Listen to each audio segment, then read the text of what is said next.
सरबराह हाफिज साद हुसैन रिजवी के वकील बुरहान मौजम मलिक साहब वीडियो लिंक के जरिए हमें ज्वाइन कर चुके हैं। सबसे पहले तो बहुत बहुत शुक्रिया बुरहान मौजम मलिक साहब आपके कीमती वक्त के लिए।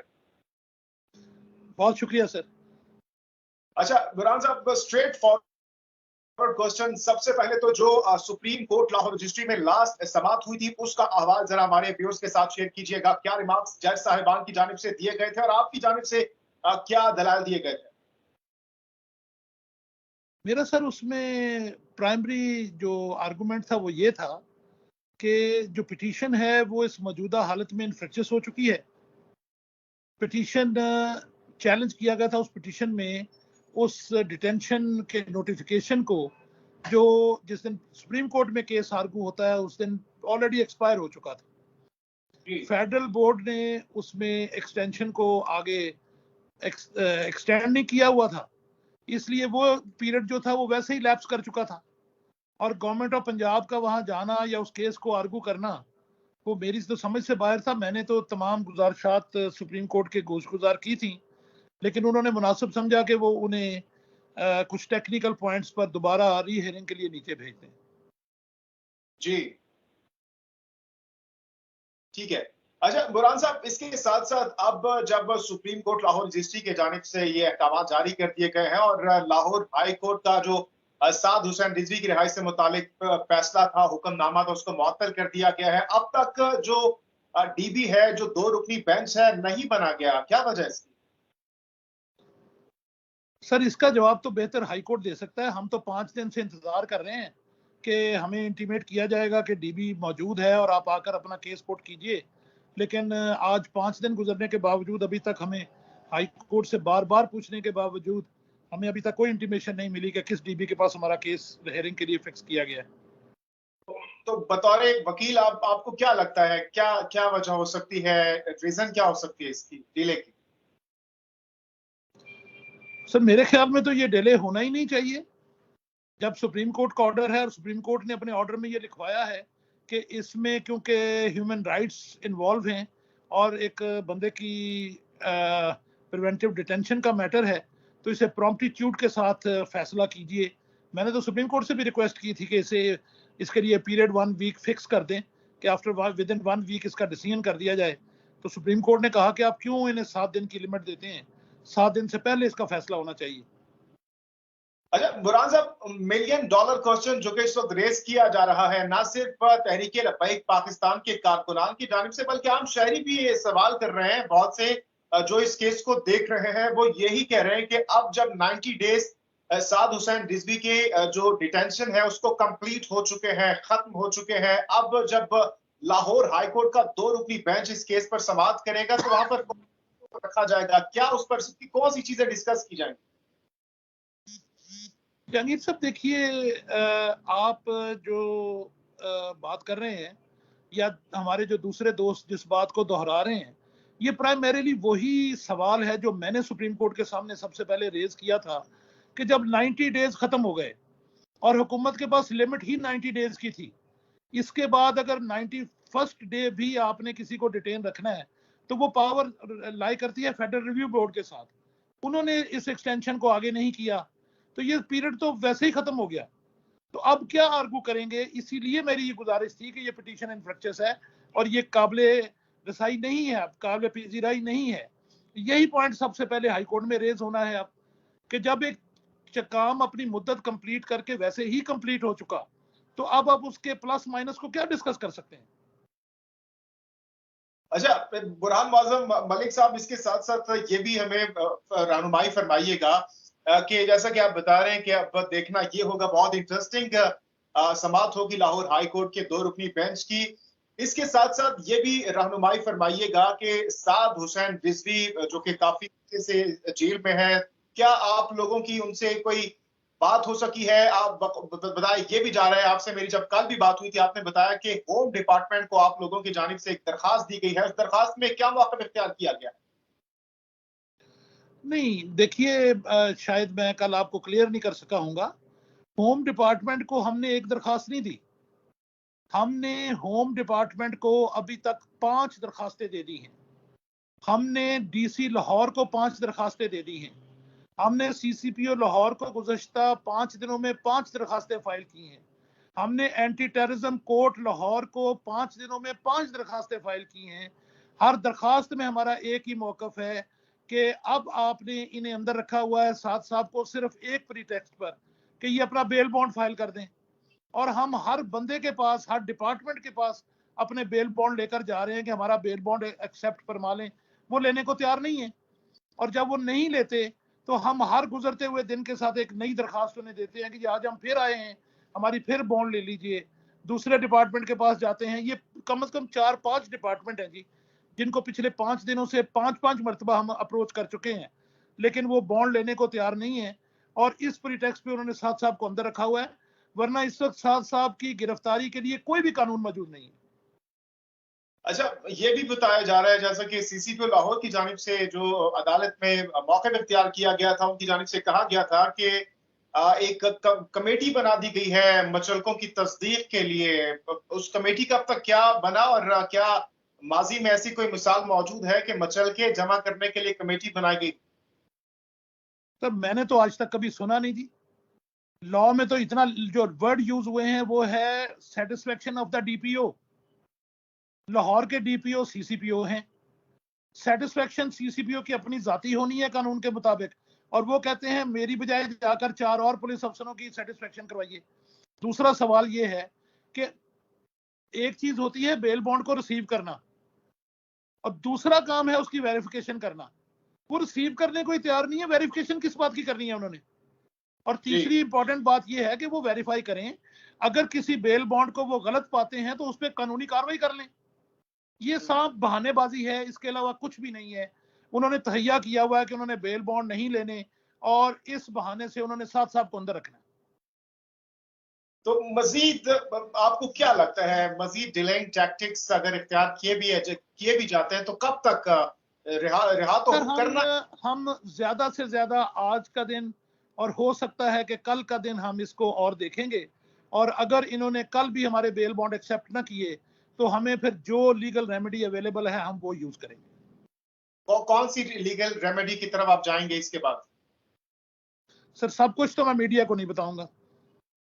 अच्छा, चल अच्छा, बुरहान साहब, साथ ही साथ ये भी रहनुमाई फरमाइएगा, साद साहब के हवाले से जानना चाहेंगे। बहुत से उनके जो चाहने वाले हैं वो ये सवाल करते हैं कि साद साहब की तबीयत कैसी है, वो किस हाल में है, क्या आप लोगों की कोई बात हुई है, कोई फोन कॉल, वीडियो कॉल, या फिर कोई डायरेक्टली उनसे 1 टू 1 मुलाकात हुई अब तक?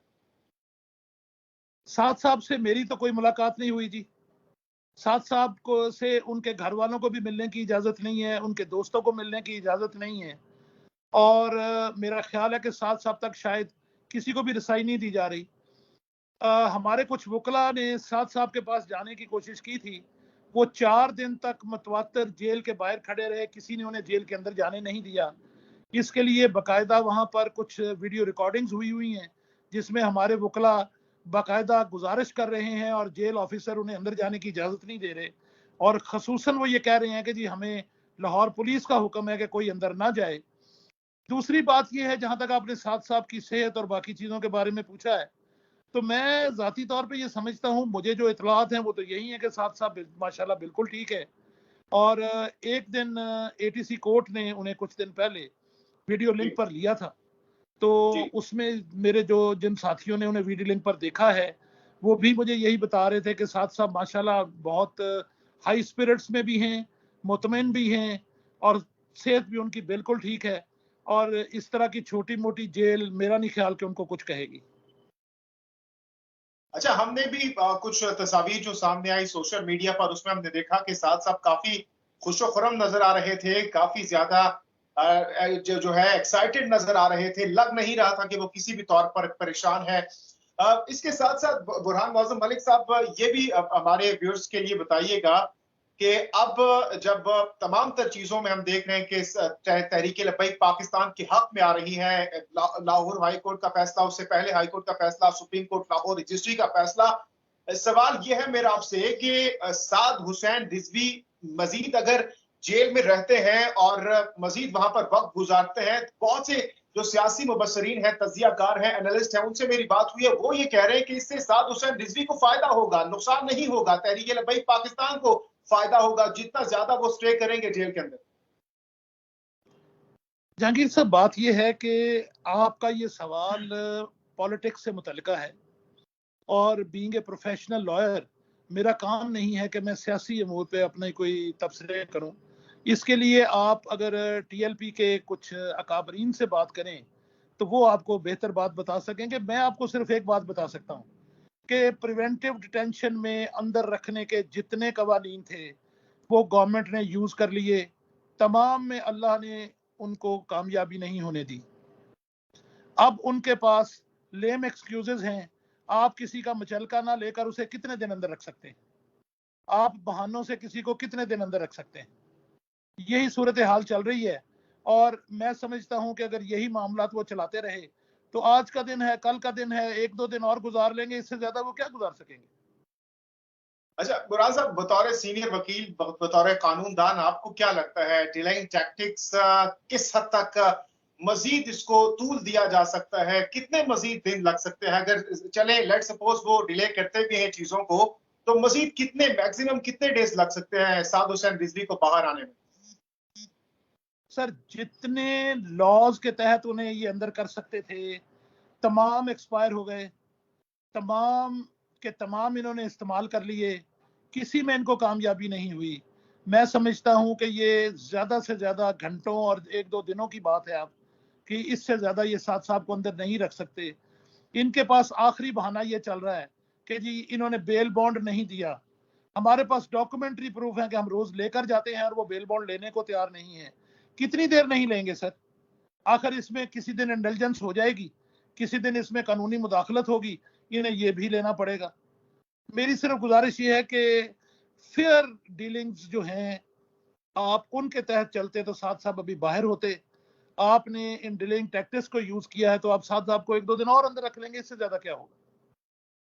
यानी विद इन 48 या 24 आवर्स जो है चीजें क्लियर हो जाएंगी और सर, कभी मैं टाइम देने की पोजीशन में नहीं हूं। मैं टाइम देने की पोजीशन में इसलिए नहीं हूं कि साथ साहब इस वक्त जिन फोर्सेस को फेस कर रहे हैं उसे गवर्नमेंट बोलते हैं, और उनके पास लामहदूद ताकत है, उनके पास बहुत सारे मामलात हैं, और मैं टाइम देने की पोजीशन में नहीं हूं। बहुत बहुत शुक्रिया। बुरहान मुअज्जम मलिक साहब हमारे साथ मौजूद थे और वो यही कह रहे थे कि अगर गवर्नमेंट डिले करती भी है तो कितना ज्यादा डिले करेगी। साथ ही साथ बुरहान मुअज्जम मलिक साहब ये भी फरमा रहे थे कि साद हुसैन रिजवी की जो वीडियो लिंक के जरिए उनको देखा गया था वो तो काफी ज्यादा खुश नजर आ रहे थे, एक्साइटेड नजर आए थे। नाज़रीन, इस हवाले से अपनी कीमती राय का इजहार आप कमेंट सेक्शन में जरूर कीजिएगा। मियां साहब रह गए, जहांगीर मियां साहब रह गए। आपने मियां साहब से भी कोई सवाल पूछने हैं? जी मियां साहब मियां हमारे परवेज साथ। साहब से भी आपने, मैं शिफ्ट ओवर कर रहा हूं फोन को। जी जी मियां साहब हमारी रहनुमाई फरमाएंगे, वो भी माशाल्लाह काउंसिल। अस्सलाम वालेकुम। जी मियां साहब कैसे हैं, खैरियत से हैं आप? जी जी जी जी अल्हम्दुलिल्लाह, जी अल्हम्दुलिल्लाह। आप भी साद हुसैन रिजवी साहब के केस को देख रहे हैं, आपको क्या लग रहा है मजीद कितना वक्त लग सकता है? डिलेइंग टैक्टिक्स के हवाले से सवालात किए जा रहे हैं, रेस किया जा रहा है, आपको क्या लगता है कितना मजीद वक्त लग सकता है? जनाब बुरहान मुअज्जम साहब ने बड़ा विजडम से जवाब दिया है। असल में ऐसे है कि जब से हाई कोर्ट ने इनका ऑर्डर सेट असाइड किया, इनकी डिटेंशन ऑर्डर सेट असाइड किया था, उस वक्त से लेकर आज तक हम मुसलसल कोशिश कर रहे हैं कि किसी तरीके से ये हमारा मुचलका एक्सेप्ट कर लें। लेकिन अलमिया ये है कि एक्सिक्यूटिंग एजेंसीज हैं स्टेट के पास, और जब एक्सिक्यूटिंग एजेंसीज ही अपनी अवाम के खिलाफ, अपने सब्जेक्ट्स के खिलाफ हों, तो फिर मसाइल का सामना करना ही पड़ता है। तो इसलिए हम इन मसाइल को फेस कर रहे हैं, बड़ी जवामर्दी से फेस कर रहे हैं। इंशाल्लाह बड़ी जल्दी वक्त आएगा कि हाफिज साद हुसैन रिजवी साहब रिलीज होंगे। अल्टीमेटली इनको करना ही पड़ेगा। जी अच्छा परवेज साहब, साथ ही साथ ये भी बताएगा, आप भी बड़ा क्लोजली सारी चीजों को देख रहे हैं, मॉनिटर कर रहे हैं। गुज़श्ता समात में भी हमने देखा कि आपने जब समात हुई उसके बाद मीडिया के नुमाइंदों से गुफ्तगू भी की, क्या मैसेज देना चाहेंगे तहरीक लब्बैक पाकिस्तान के कारकुनान को, क्योंकि वो आपकी तरफ देख रहे हैं, वकला की तरफ देख रहे हैं, नजरें आप पर हैं, तो क्या उनको बताना चाहेंगे? क्योंकि इस वक्त हम देख रहे हैं कि मरकज में तहरीक लब्बैक पाकिस्तान के जो कारकुनान है वो पुरअमन तौर पर वहां पर बैनर्स हाथ में लिए प्रोटेस्ट कर रहे हैं, वहां पर मौजूद हैं बड़े पुरअमन तरीके से। क्या मैसेज है आपका उनके लिए? सर, मैं अनपॉलिटिकल मैसेज दूंगा, जैसे मेरे भाई ने फरमाया, जैसे सर ने फरमाया।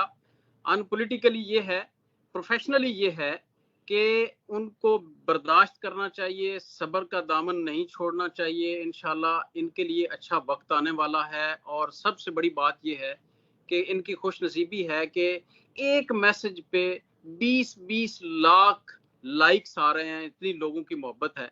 ये सब्र का दामन ना छोड़ें और एक वक्त आएगा इंशाल्लाह साद रिजवी साहब इनके दरमियान भी होंगे और ये फतह याब भी होंगे।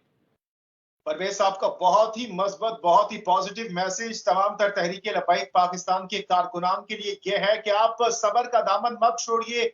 आपने इतना सबर किया है, अगर आप मजीद 1 हफ्ता, 10 दिन या महीना सबर कर लेते हैं तो उसमें आपकी ही बेहतरी है, मुल्क की बेहतरी है, आम आवाम की बेहतरी है, पाकिस्तान की बेहतरी है, खुद तहरीक लब्बैक पाकिस्तान की उसमें बेहतरी है, क्योंकि मौजूदा वक्त से हमारा दुश्मन फायदा उठा सकता है। इसलिए आपने अपने इर्द गिर्द जो इंतशार फैलाने वाले लोग हैं उन पर नजर रखनी है। ऐसी किसी भी चीज पर जो है अमल नहीं करना जो कि आपके खिलाफ हो, टीएलपी के खिलाफ हो, मुल्क के खिलाफ हो। ऐसे लोगों को पुलिस के हवाले करना है और रिपोर्ट करना है, ताकि ऐसे लोगों से जो है हम साइडलाइन कर सकें और मुल्क का नुकसान ना हो सके। नाज़रीन, इस हवाले से अपने कीमती राय का इजहार कमेंट सेक्शन में जरूर कीजिएगा। चैनल जे के पॉइंट को सब्सक्राइब कर लीजिए। जहांगीर खान को दीजिए इजाजत। अल्लाह हाफिज।